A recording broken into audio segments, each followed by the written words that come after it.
অন্যায় কাজে বাধা দেওয়া ঈমানী দায়িত্ব। আজকাল একটি প্রবণতা অনেক বেশি লক্ষ্য করা যাচ্ছে যে মানুষ কোনো অন্যায় কাজ হতে দেখেও নির্লিপ্ত থাকে। অনেক নামাজি দিনদার মানুষও এটা মনে করে চুপ থাকে যে এটি তার ব্যক্তিগত বিষয়, তাতে হস্তক্ষেপ করা যাবে না।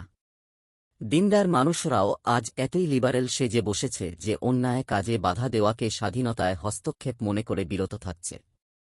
অনেকে বলে, নিজে ভালো তো সব ভালো। আসলে বিষয়টি কি এমন? মানুষ সামাজিক জীব। সমাজের ভালো খারাপের প্রভাব সবার ওপরই পড়ে থাকে। তাই এই চিন্তা সম্পূর্ণ অসার যে আমি ভালো হলেই সব ভালো। না, বরং আজ যদি আমি অন্যায় কাজে বাধা না দিই, আল্লাহ না করুন, এর কুপ্রভাব আমার ঘরে এসে পৌঁছবে। তখন আমার নিজের সততা আমাকে কাজে দেবে না। হাদিস শরীফে বিষয়টিকে দ্বিতল বিশিষ্ট একটি জাহাজের সঙ্গে তুলনা দিয়ে বোঝানো হয়েছে। নিচতলার আরোহীরা বোকামিবশত যদি জাহাজের তলা ছিদ্র করতে শুরু করে, আর দোতলার আরোহীরা যদি তাদের বাধা না দেয়, তাহলে সবাই ডুবে মরবে। এজন্যই ইসলাম সৎ কাজের আদেশ ও অসৎ কাজে বাধা প্রদান গুরুত্বপূর্ণ ফরজ সাব্যস্ত করেছে। অন্যায় দেখে নির্লিপ্ততা মুমিনের আচরণ নয়। হাদিস শরীফে এসেছে, রাসূলুল্লাহ সাল্লাল্লাহু আলাইহি ওয়াসাল্লাম বলেন, যে ব্যক্তি কোনো গর্হিত কাজ হতে দেখবে সে যদি নিজ হাত দ্বারা তা প্রতিহত করতে সক্ষম হয় সে যেন তা করে। আর যদি তাতে সক্ষম না হয় তাহলে মুখের দ্বারা প্রতিবাদ করবে।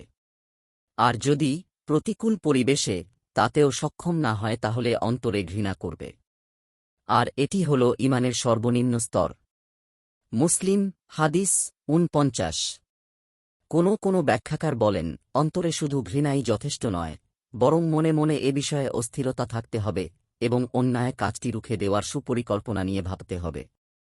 এতে আল্লাহ তাআলা হয়তো কোনো সুপথ খুলে দেবেন।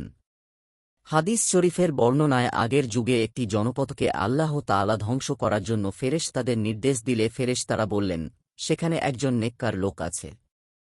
তখন আল্লাহ বললেন, তাকে সহ ধ্বংস করো, কেননা এত সব অন্যায় আচরণ দেখেও সে সামান্যতম ভ্রুকুঞ্চিত করেনি। আল মুজামুল আওসাত হাদিস ৭৬৬১। গুনাহে বাধা না দিলে আল্লাহর অভিশাপ আসে। ইবনে মাসুদ রাদিয়াল্লাহু আনহু বর্ণনা করেন, রাসূলুল্লাহ সাল্লাল্লাহু আলাইহি ওয়াসাল্লাম বলেন, তোমাদের পূর্ববর্তীদের মধ্যে যখন কেউ কোনো গুনাহের কাজ করত, তখন কোনো বারণকারী তাকে ওই কাজ থেকে বারণ করত। কিন্তু পরদিনই সে আবার ওই গুনাহে লিপ্ত ব্যক্তির সঙ্গে ওঠাবসা, খানাপিনা করা আরম্ভ করত, যেন সে তাকে গতকাল গুনাহে লিপ্ত দেখেনি। আল্লাহ তাআলা তাদের এ আচরণের কারণে তাদের অন্তরকে পরস্পরে মিলিয়ে দেন এবং তাদেরকে তাদের নবী দাউদ ও ঈসা আলাইহি ওয়াসাল্লাম এর জবানে অভিশপ্ত করেন, আর এটি তাদের নাফরমানি ও সীমা লঙ্ঘনের কারণেই। ওই সত্তার কসম, যাঁর হাতে মুহাম্মদের প্রাণ, তোমরা অবশ্যই সৎ কাজের আদেশ ও অসৎ কাজে নিষেধ করবে এবং অন্যায়কারীর হাত টেনে ধরবে, নচেত আল্লাহ তাআলা তোমাদের পরস্পরের অন্তরকে মিলিয়ে দেবেন, অতঃপর তোমাদের ওপরও অনুরূপ অভিশাপ করা হবে, যেরূপ তারা অভিশপ্ত হয়েছিল। সুনানে আবি দাউদ হাদিস ৪৩৩৬। অপর বর্ণনায় রাসূলুল্লাহ সাল্লাল্লাহু আলাইহি ওয়াসাল্লাম বলেন, যে গোত্রের মধ্যে প্রতাপ ও দাপটের সঙ্গে এমন ব্যাপকভাবে গুনাহ হতে থাকে যে তারা তা পরিবর্তন করে না, অবশ্যই আল্লাহ তাআলা তাদেরকে ব্যাপকভাবে আযাবে নিপতিত করবেন।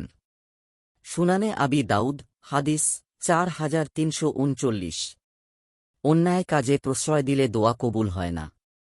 একটি হাদিসে রাসূলুল্লাহ সাল্লাল্লাহু আলাইহি ওয়াসাল্লাম বলেন, অবশ্যই তোমরা সৎ কাজের আদেশ ও অসৎ কাজ থেকে নিষেধ করো, নচেত আল্লাহ তাআলা তোমাদের ওপর তোমাদের মধ্যে সর্বনিকৃষ্ট লোকদের চাপিয়ে দেবেন, ফলে তোমাদেরকে নিকৃষ্টতম আযাবে নিপতিত করা হবে। অতঃপর সৎ লোকেরা তোমাদের জন্য দোয়া করবে, তবে তা কবুল করা হবে না। অবশ্যই তোমরা সৎ কাজের আদেশ ও অসৎ কাজ থেকে নিষেধ করো, নচেত আল্লাহ তাআলা তোমাদের ওপর এমন লোকদের চাপিয়ে দেবেন যে তোমাদের ছোটদের দয়া করবে না এবং বড়দের সম্মান করবে না। সুনানে তিরমিজি হাদিস ২১৬৯। অপর হাদিসে রাসূলুল্লাহ সাল্লাল্লাহু আলাইহি ওয়াসাল্লাম বলেন, যখন আমার উম্মত জালিমকে তার মুখোমুখি জালিম বলতে ভয় করবে, তাদের থেকে আল্লাহর সাহায্য উঠে যাবে। মুসনাদে আহমাদ হাদিস ৬৫২১।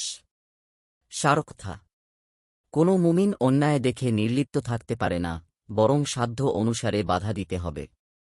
হ্যাঁ, যদি বাধা দিতে গিয়ে পরিস্থিতি অধিক খারাপ হওয়ার আশঙ্কা ও প্রবল ধারণা হয় তাহলে হিকমতের সঙ্গে বিজ্ঞ আচরণের মাধ্যমে কাজ করতে হবে। বোকামিপ্রসূত হেয়ালিপনার মাধ্যমে পরিস্থিতি ঘোলাটে করা থেকে বিরত থাকবে। বিজ্ঞ উলামায়ে কেরামের সঙ্গে পরামর্শের মাধ্যমে সঠিক ইসলামী নীতিতে কাজ করলে কোনো সমস্যা হওয়ার কথা নয়। আল্লাহ তাআলা সব মুসলিমকে তাওফিক দান করুন। দিন প্রচারের উদ্দেশ্যে ভিডিওটি শেয়ার করুন। লাইক, কমেন্ট, ফলো এবং চ্যানেলটি সাবস্ক্রাইব করে পাশে থাকবেন। মহান আল্লাহ আপনাকে উত্তম যা দান করুক। আমিন।